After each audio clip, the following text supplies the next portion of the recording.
ही displacement बोलते हैं। Heading है डिस्टेंस एंड डिस्प्लेसमेंट।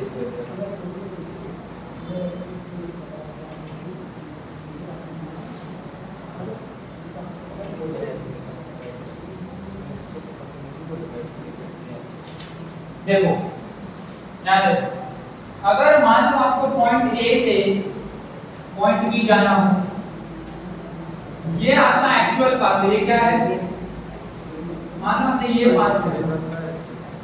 हर बार जरूरी नहीं है ना कि आप स्ट्रेट लाइन में ही जा पाओ, हो सकता है बीच में कोई हर्डल का जहां पे जाना पॉसिबल नहीं है, तो आपको रूट चेंज करना पड़ा। अगर ये एक्चुअल पाथ है तो क्या यही मेरा डिस्टेंस ट्रैवल्ड है और क्या ये मेरा डिस्प्लेसमेंट है? डिस्प्लेसमेंट निकालने का सबसे आसान तरीका है दो पॉइंट के बीच में सीधी लाइन खींचना।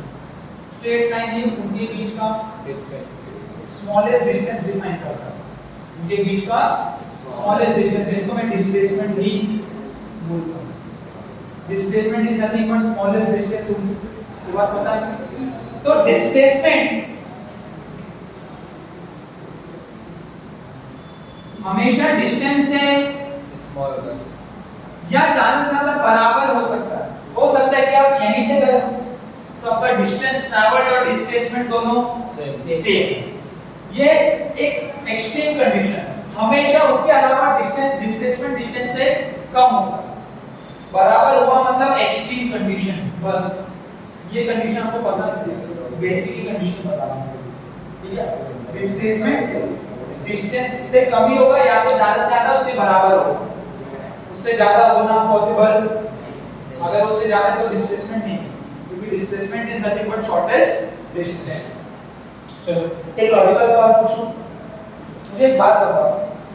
मैं मान लो v बार लिखता हूं 2i कैप, एक v बार लिखता हूं 2i cap plus 3j cap, और एक v बार लिखता हूं 2i cap plus 3j cap plus 4j cap. इसमें से वन डायमेंशनल कौन सा है, टू डायमेंशनल कौन सा है, थ्री डायमेंशनल? पता वन है सेकंड वन डायमेंशनल, हां टू डायमेंशनल, थर्ड डायमेंशन। ये क्या है? One second third. एकदम गलत बात, एकदम एक मिनट भाई, सबने बोला तो आपने सही भी नहीं बोला। किसी पे हंसना, कोई हंसने दिखना ही चाहिए, दूसरे पे कभी मत हंस। खुद भी किसी को कुछ आता नहीं है दूसरे का, कम से कम बोलने के लिए भी गट्स लगता है, ठीक है? तो ये टू डायमेंशन और ये थ्री डायमेंशन का नहीं, ये दिख रहा है। मैं आपको बताऊं लॉजिक क्यों, ध्यान से सुनना। ये है तो एक स्ट्रेट लाइन ही, मैंने अपने कन्वीनियंस के लिए इसको x और y कंपोनेंट में तोड़ा। ये एक स्ट्रेट लाइन है, जैसे ये एक स्ट्रेट लाइन है वैसे ये भी एक। अगर आप देखो मैं क्या बोल रहा हूं, i में 2 चलो और y में 3 चलो, तो बेसिकली मैं इस लाइन को 2 कंपोनेंट में तोड़ा ना अपने कन्वीनियंस के लिए। पर ये है क्या? एक स्ट्रेट लाइन। ये क्या है? एक स्ट्रेट और स्ट्रेट लाइन, लाइन एक डायमेंशन, वन डायमेंशन। एक स्ट्रेट लाइन क्या होता है? One dimension. तो ये i j के लगाने से डायमेंशन बढ़ने वाला नहीं है, सिर्फ अपने कन्वीनियंस के लिए उसके कंपोनेंट्स को मैंने डिवाइड किया। इसका मतलब ये नहीं कि उस इक्वेशन का डायमेंशन चेंज हो गया। इनिशियली सबको यही लगता है कि ये 1d है 2d है, बट ऐसा नहीं। ये सारे के सारे क्या है? One dimension. क्योंकि टू डायमेंशनल ये होता है, ये है टू डायमेंशनल। ये स्ट्रेट लाइन नहीं है, ये x में भी चल रहा है और y में भी चल रहा है। ये two dimensional. Three dimensional x y z उसको बोर्ड पे बनाया ठीक है। ये टू डायमेंशनल है ना? हां। ये तीसरा डायमेंशन आया जिसको मैं बोर्ड पे बना नहीं। तो यहाँ पे डॉट डॉट डॉट करते भी ये बोर्ड में नहीं बन सकता, तो इसको क्या बोलूंगा? Basic idea clear? कभी ये देख के डिसाइड मत करना कि डायमेंशन। हम लोग मोशन इन स्ट्रेट लाइन पढ़ रहे हैं और ऐसे वेक्टर्स आएंगे, इसमें I भी हो, J भी हो, K भी हो, वो स्ट्रेट लाइन का ही इक्वेशन है और स्ट्रेट लाइन हमेशा वन डायमेंशनल होता है, समझे? ठीक है, तो इसको 3D समझने की गलती मत करो। अब हम लोग थोड़ा पढ़ते हैं, ये नोट कर लो।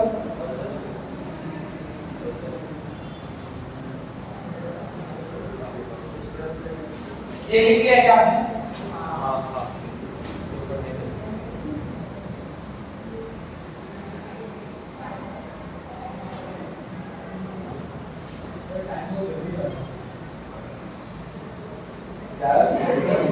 हम लोग भी देखा है। टाइम जल्दी जा रहा है। नहीं, हम लोग लेट आए। मैं आया था। मैं लेट आया। वेलोसिटी एंड स्पीड, अगली चर्चा होगी वेलोसिटी और एक बेसिक चीज मैं लिखना भूल गया, आपको बता सकता है इसके बारे में? आपको ये समझना पड़ेगा कि डिस्प्लेसमेंट एक वेक्टर क्वांटिटी है और डिस्टेंस एक स्केलर क्वांटिटी है। डिस्प्लेसमेंट 2 मीटर पर सेकंड गलत, डिस्प्लेसमेंट 2 मीटर पर सेकंड ईस्ट। डिस्टेंस कितना भी हो सकता है, 5 मीटर पर सेकंड, उसमें डायरेक्शन की कोई जरूरत नहीं है, ठीक है? वैसे ही वेलोसिटी और स्पीड में वेक्टर कौन सा है? वेलोसिटी। और स्पीड कौन सी है? स्केलर। स्पीड क्या है? तो ये आपका वेक्टर क्वांटिटी है।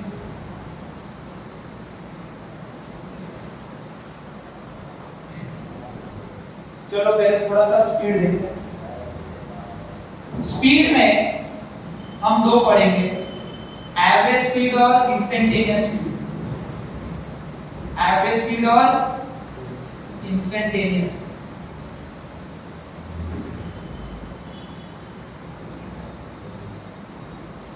शायद डिफरेंशिएशन में इसकी चर्चा हो चुकी है, एक बार वापस करें। एवरेज स्पीड आपको पता है, it is simply distance upon time, distance travelled upon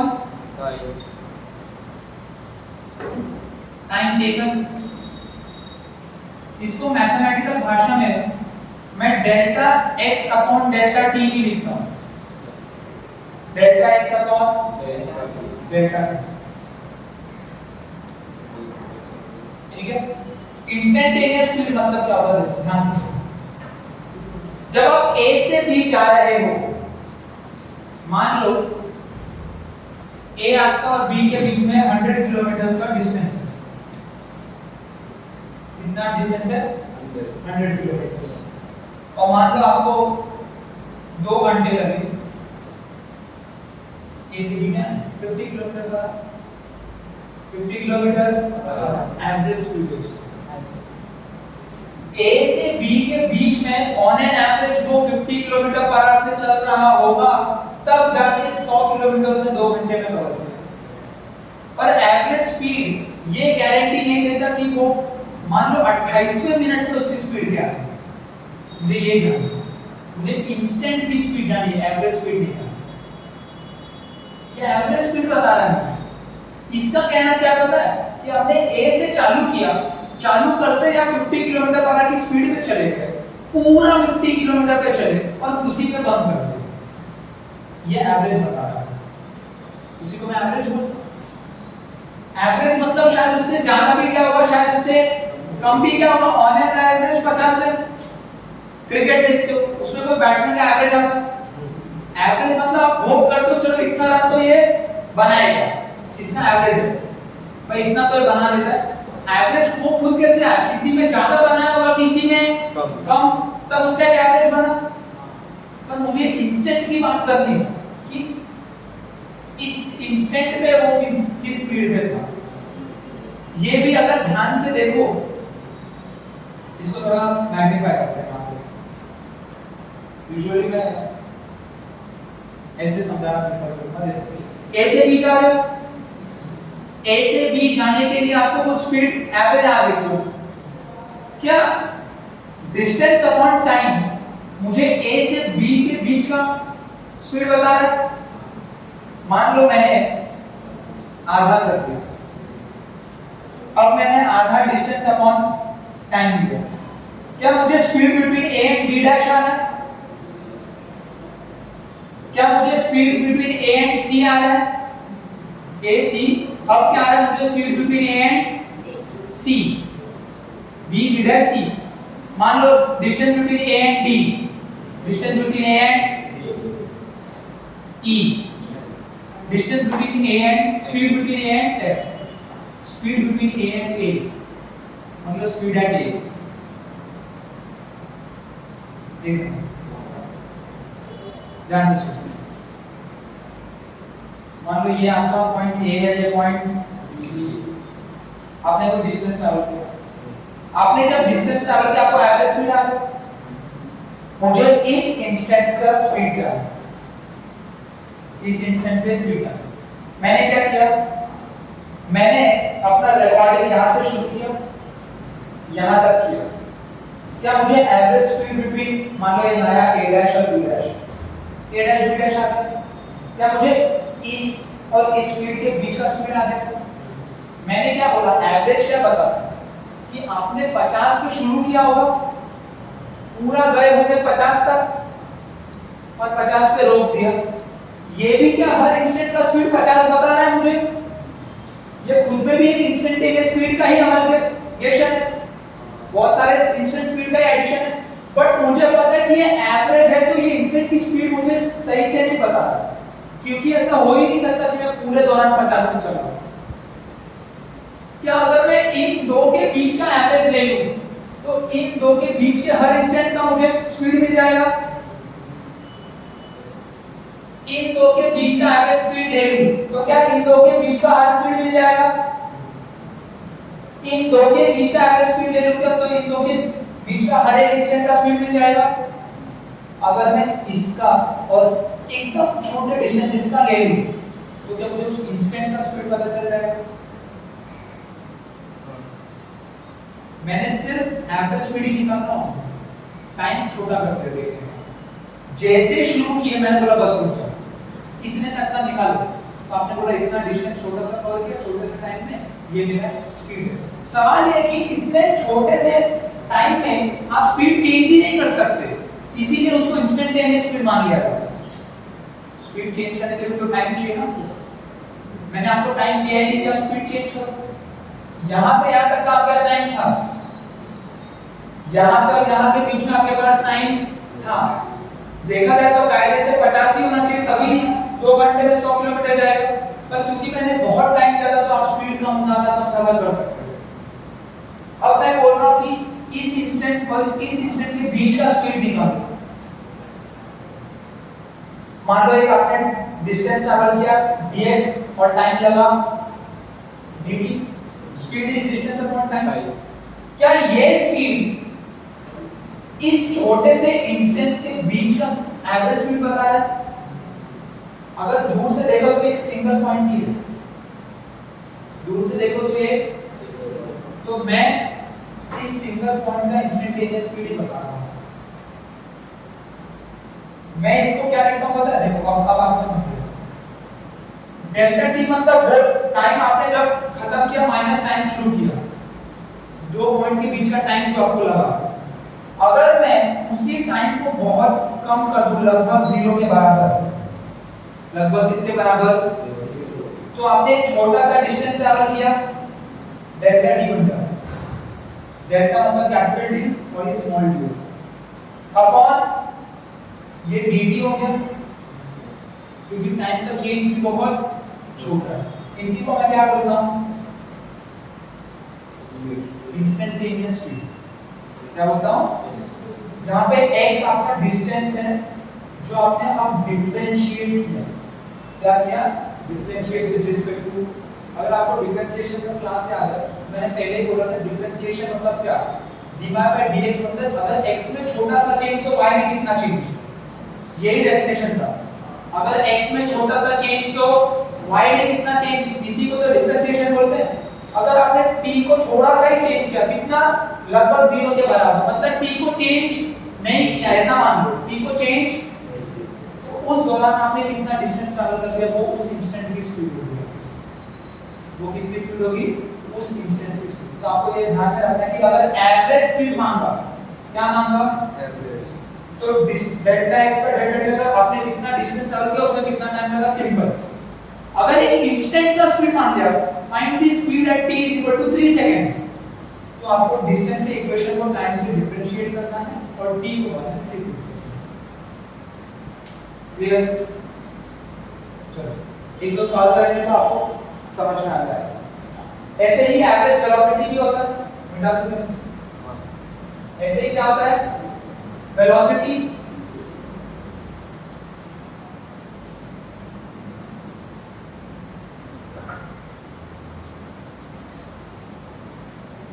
क्या वेलोसिटी स्पीड का ही वेक्टर कंपोनेंट है?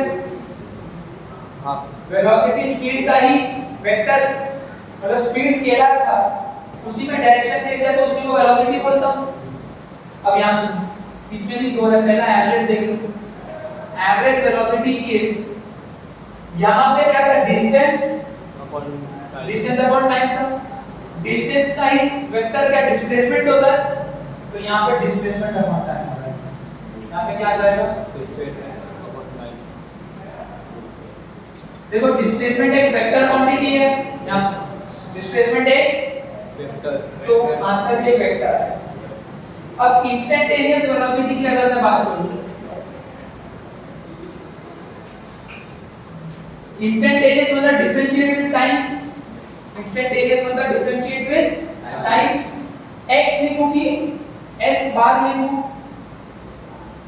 s बार लिखूं, s is basically displacement bar. s क्या होता है, डिस्टेंस को फिजिक्स में x से रिप्रेजेंट करता है और डिस्प्लेसमेंट को s से। तो x बार भी लिख सकते हो, ऐसी कोई बात नहीं। पर आपको ये समझना पड़ेगा कि ये स्केलर था, इसमें आपका स्पीड भी स्केलर था। जब आप वेलोसिटी वेक्टर में चले गए तो अब आप स्केलर में डील नहीं कर रहे, आपको वेक्टर लिखना होगा, समझिए। तो ds बार क्या है, डिस्प्लेसमेंट वेक्टर। क्या है, ds बार है dt। और आपको अगर ग्राफ से याद होगा displacement vector final minus initial होगा। क्या होता है फाइनल माइनस,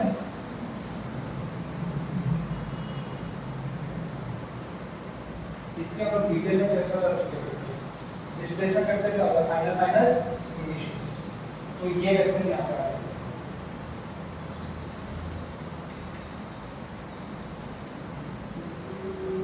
ठीक है, तो आपको बस इतना याद रखना है कि अगर एवरेज पूछ रहा है तो डिस्टेंस या डिस्प्लेसमेंट डिपेंडिंग ऑन क्या पूछ रहा है। अगर एवरेज स्पीड पूछा तो डिस्टेंस ट्रैवल्ड अपॉन टाइम। अगर इंस्टेंटेनियस स्पीड पूछा तो differentiate distance with respect to time, dx/dt। अगर उसने एवरेज वेलोसिटी पूछ लिया तो डिस्टेंस अपॉन टाइम बन जाएगा डिस्प्लेसमेंट अपॉन टाइम, और इंस्टेंटेनियस वेलोसिटी पूछ लिया तो ds/dt। Again differentiate not distance but displacement. तो यहां का डिस्टेंस, यहां पे डिस्प्लेसमेंट बनता है। यही फर्क है स्पीड और वेलोसिटी का। ये क्या फर्क है स्पीड और वेलोसिटी का, ठीक है। अब एक आखिरी चर्चा इस पे, वेलोसिटी v बार आपको मान लो गिवन है, आपने उसका मैग्नीट्यूड निकाला, उसी को मैं स्पीड बोलता हूं ना। स्पीड स्केलर है, उसी में डायरेक्शन जोड़ के वेलोसिटी आएगा, तो वेलोसिटी का मैग्नीट्यूड मुझे स्पीड देगा। ऐसा हर बार जरूरी, क्योंकि हम मोशन इन स्ट्रेट लाइन पढ़ रहे हैं तो जरूरी, तो ठीक है, तो एक्सेप्टेबल है। सर्कुलर में ऐसा हो जरूरी, हर बार वेलोसिटी का मॉड ही स्पीड हो, ऐसी कोई जरूरी बात नहीं। यहां हम इसलिए लिख सकते हैं क्योंकि हम एक सीधे साधे स्ट्रेट लाइन में चलते जा रहे हैं, तो स्पीड आपका फिक्स होगा। आप जिस डायरेक्शन में जा रहे होगे वहां पे आई कैप जे कैप लगा के उसी को वेलोसिटी बना देंगे, ठीक है। तो फिर ये यहां पे लिखा है, पर ये दिमाग में ऐसा नहीं रखना कि हर जगह ऐसा हो, ऐसा जरूरी नहीं। इस केस में करना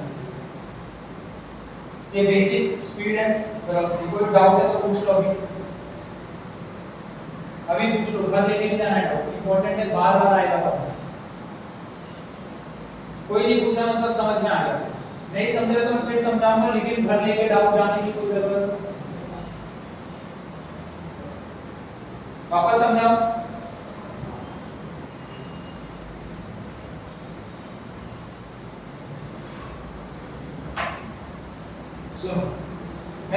समझाने में दिक्कत नहीं है, लेकिन आपका डाउट घर पे जाना नहीं चाहिए, वो बड़े प्रॉब्लम यहाँ से।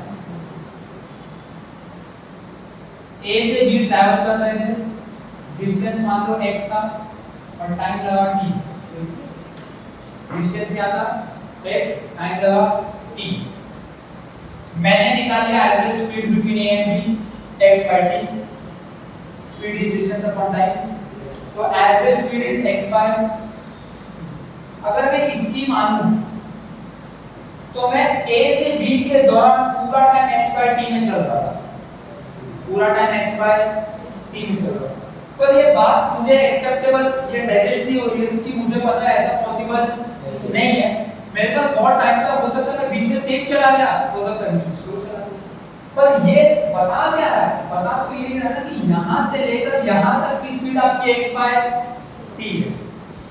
मैंने बोला अच्छा, क्योंकि ये x इतना बड़ा है, इसका आपको भरोसा नहीं हो रहा। देखो मैं क्या बोल रहा हूं, ये बात मुझे डाइजेस्ट नहीं हो रही है, मेरी स्पीड कम ज्यादा हो सकती है। ये बोलने का हक क्या कब आया मुझे, जब मुझे पता चला कि x तो बहुत बड़ा है, उसमें सेम स्पीड में चलना पॉसिबल नहीं है। हो भी सकता है लेकिन बहुत ज्यादा चांस है कि ना हो, इसलिए मेरे को इस पे डाउट है। मैंने बोला x को अगर मैं छोटा कर दूं तो मैं और एक्यूरेट पहुंच जाऊंगा, मैं ज्यादा डिस्टेंस नहीं ट्रैवल किया तो हो सकता है स्पीड ना बदलाव। तो मैंने मान लो मुझे इस इंस्टेंट का स्पीड निकालना, जब मैंने x को इतना रखा तो x by t इस इंस्टेंट का स्पीड आया। प्रॉब्लम ये था कि इसमें मुझे कोई भरोसा नहीं है, क्योंकि x खुद में बहुत बड़ा है, तो उसके बीच के पॉइंट पे मुझे ज्यादा भरोसा। मान लो मैंने x को नया डिस्टेंस लिया x डैश, क्या लिया, उसको टाइम कितना लगा t डैश। ये कहता है, ये ऑब्जर्वेशन कहता है कि ये आपका x by t नहीं, x dash by t dash speed से गया।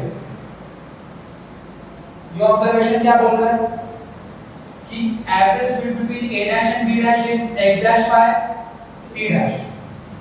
ये बता रहा है ना, ये ऑब्जर्वेशन क्या बता रहा है कि आप a डैश से चालू किए, x dash by t dash speed पकड़े और पूरा वहीं तक गए और b डैश पे आपने बंद कर दिया।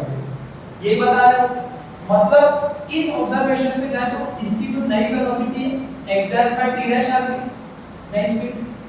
पहले क्या थी x by t थी, पहले क्या थी, हो सकता है ये दोनों सेम, ऐसा नहीं कि अलग ही हो सकता है कि दोनों, पर मुझे इस पे कॉन्फिडेंस ज्यादा है। इस पे ज्यादा कॉन्फिडेंस इसलिए क्योंकि इसने ज्यादा डिस्टेंस को ध्यान में नहीं रखा है। पर अभी भी मुझे लग रहा है ये भी उतनी सही बात नहीं कर रहा है, क्योंकि मेरे पास हो सकता है मैंने यहाँ तेज चलाऊं, यहाँ धीरे चल दिया, तो बीच का एक एवरेज आ गया, ऐसा हो सकता है ना। तो मेरे को अभी भी कॉन्फिडेंस है, तो मैंने डिस्टेंस और छोटा किया। अब आया h double dash by t double dash. हो सकता है ये रेशियो इस रेशियो के बराबर हो, इसलिए ये रेशियो इस रेशियो के बराबर हो, वो मैं नहीं बोल रहा हूँ कि अलग होगा, मैं बोल रहा हूँ कि अब नया रेशियो आया जिसमें मुझे कॉन्फिडेंस आ रहा है। हाँ हो सकता है क्योंकि इसने ज्यादा डिस्टेंस ध्यान में नहीं रखा है। एवरेज स्पीड क्या बताता है, यहाँ से यहाँ तक के सारे डिस्टेंस की सेम स्पीड बताता है। तो वो क्या बोला, जब आप यहाँ तक तो h double dash by t dash, t double dash, x double dash by t double dash, x double dash by t double dash, ठीक है। मुझे अपने कॉन्फिडेंस को बढ़ाते रहना, तो x को छोटा करते रहना पड़ेगा। मैंने इतना छोटा सा x किया कि वो दूर से देखने पे एक सिंगल पॉइंट ही दिख रहा है।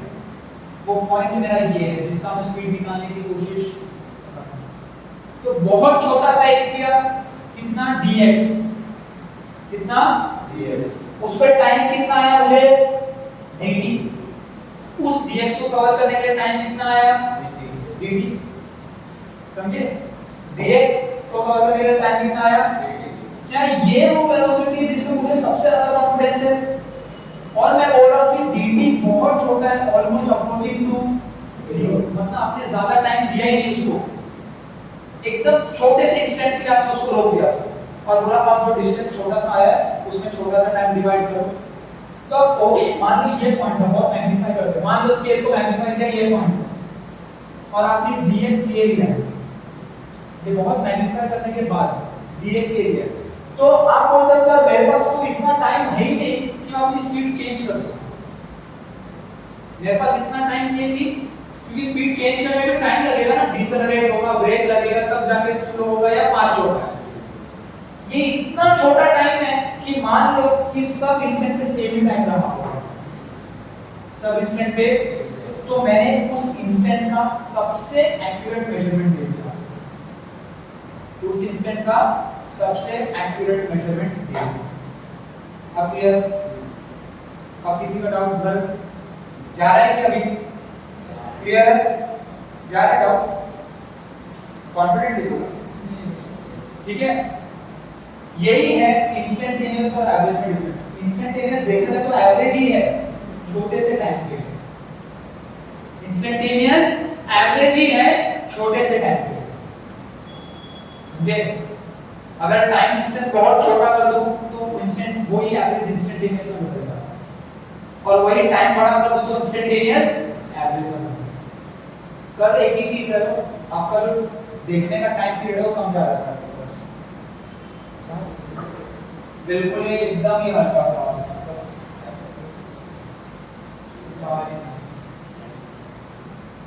इसका सेमी सर्कल का रेडियस 1 मीटर दिया है,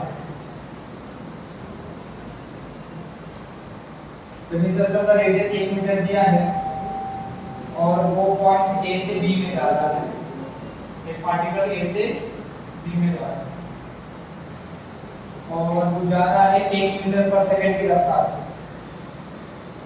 1 मीटर पर सेकंड की रफ्तार से जा रहा है। सवाल है एवरेज स्पीड अपन एवरेज वेलोसिटी,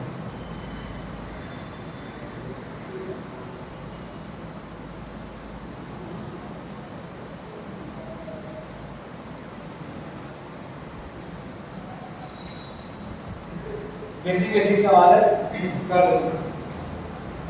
एवरेज स्पीड अपन एवरेज वेलोसिटी, देखो एवरेज स्पीड क्या होता है? डिस्टेंस अपॉन टाइम, और वेलोसिटी क्या होता है? Displacement upon time. तो वैसे भी कैंसिल, तो डिस्टेंस कितना ट्रैवल किया इसने? डिस्टेंस किया पाई आर, हाफ पेरीमीटर ना, कितना हो गया? और डिस्प्लेसमेंट 2 टाइम्स रेडियस, आंसर क्या आया? पाई बाय, आंसर क्या आया? Pi by. बेसिक का क्वेश्चन था। अब अच्छे सवाल, 2 सवाल करेंगे फिर सीधा एरोडो के एक सवाल पे आ जाएंगे, फिर से लेक्चर खत्म करता हूं। क्लास वर्क प्रॉब्लम 1 चालू हो रहा है। क्लास वर्क प्रॉब्लम 1 में क्वेश्चन नंबर 8 पढ़ो, अच्छा सवाल। क्लास वर्क प्रॉब्लम 1 का क्वेश्चन नंबर 8 पढ़ो।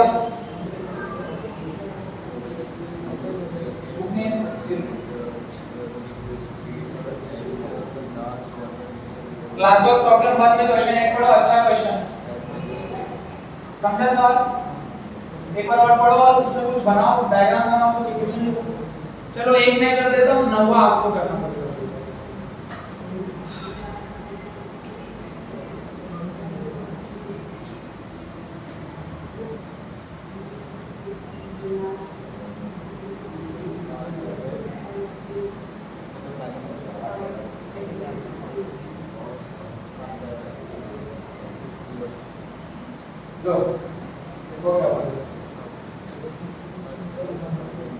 मैं ये कर रहा हूं, अगला आप करोगे, ध्यान से सुनना। इसका अप्रोच कैसा है? इरोडो का ये तीसरा है, चौथा क्वेश्चन आगे आएगा।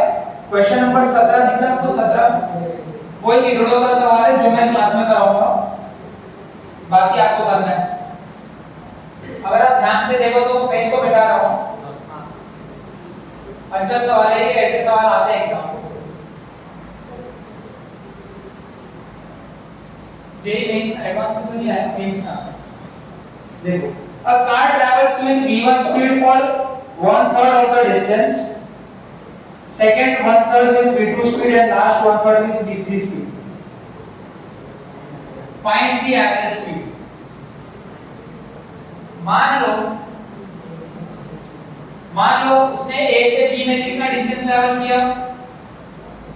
B कितना डिस्टेंस ट्रैवल किया? d उसने बोला वो फर्स्ट 1/3 डिस्टेंस में उसकी स्पीड क्या थी v1 ये पॉइंट है मान लो d/3 क्या है इसमें इसकी वेलोसिटी क्या है v1 यहां सुनो बात में बाकी का 1/3 मतलब 2d/3 आ गया d/3 और d/3 कितना आ गए 2d/3 यहां पे उसकी स्पीड क्या है v2 और लास्ट में d क्या है स्पीड v3 है तीन स्पीड v2 एवरेज स्पीड पूछा है क्या पूछा है मुझे पता है कि एवरेज स्पीड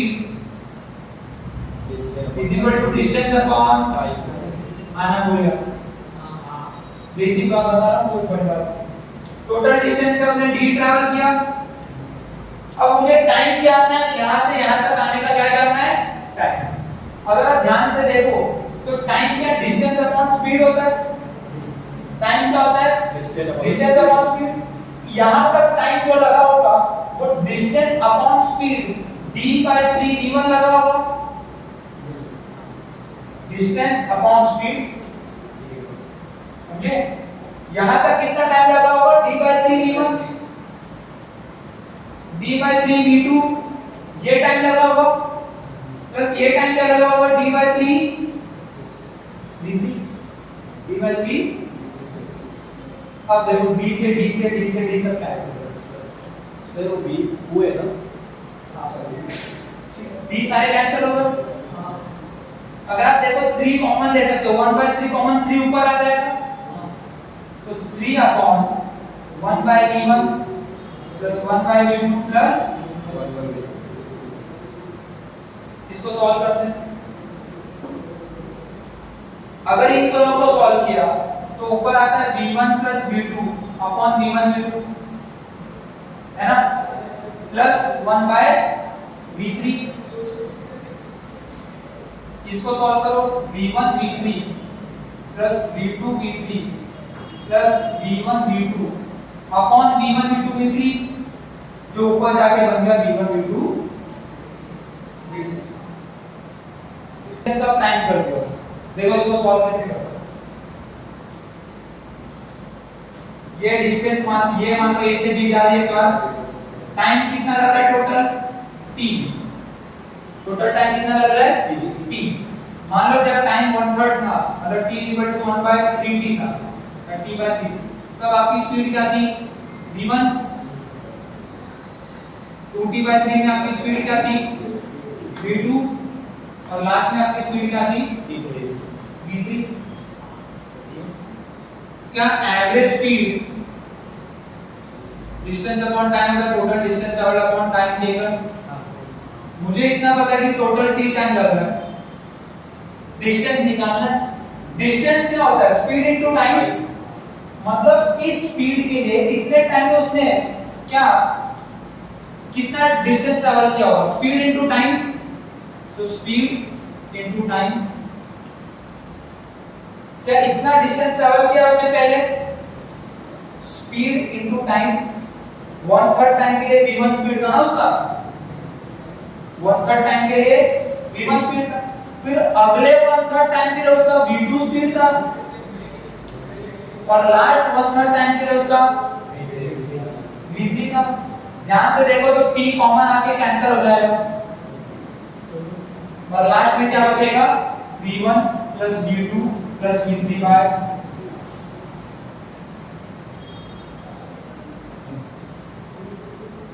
ये आपका एवरेज लास्ट में क्या बचेगा v1 plus v2 plus v3 bye